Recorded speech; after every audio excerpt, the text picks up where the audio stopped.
Ahead of a historic visit by Pope Francis, Colombian officials signed a temporary ceasefire deal Monday with the leftist rebels of the ELN, potentially putting the long-troubled nation on track for a broader era of peace. The deal with the ELN marks Colombia's first ceasefire with an armed group founded in the 1960s with the aid of radical Catholic priests.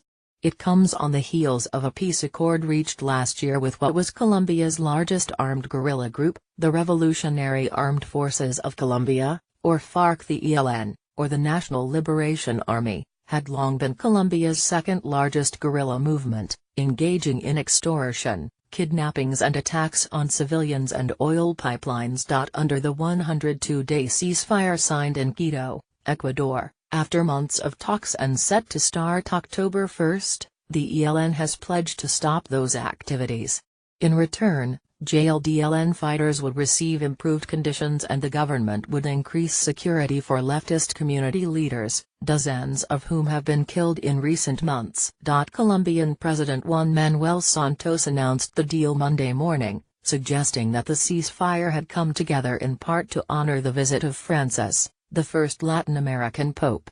The pontiff, who has railed against social injustice, is revered even by leftist guerrillas.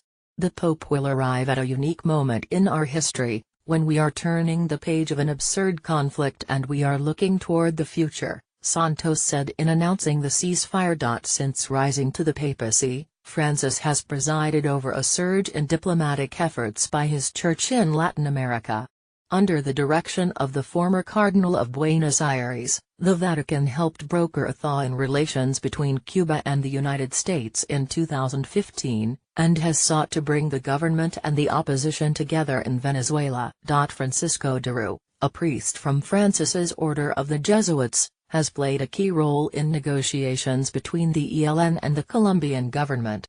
Deru has called on the ELN, which for years was led by a series of Catholic priests subscribing to leftist ideals, to renounce violence.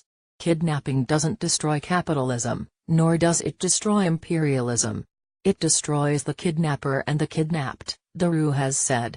The Pope's impending visit to Colombia is a key factor in the ceasefire, said Michael Shifter, president of the Inter-American Dialogue, an organization based in Washington that promotes democracy and social equity in Latin America. Yet Shifter and other analysts caution that a ceasefire, while promising, is still far from the lasting peace accord reached with the FARC. More so than the FARC, the ELN, with 1,500 to 2,000 members, operates as a decentralized group.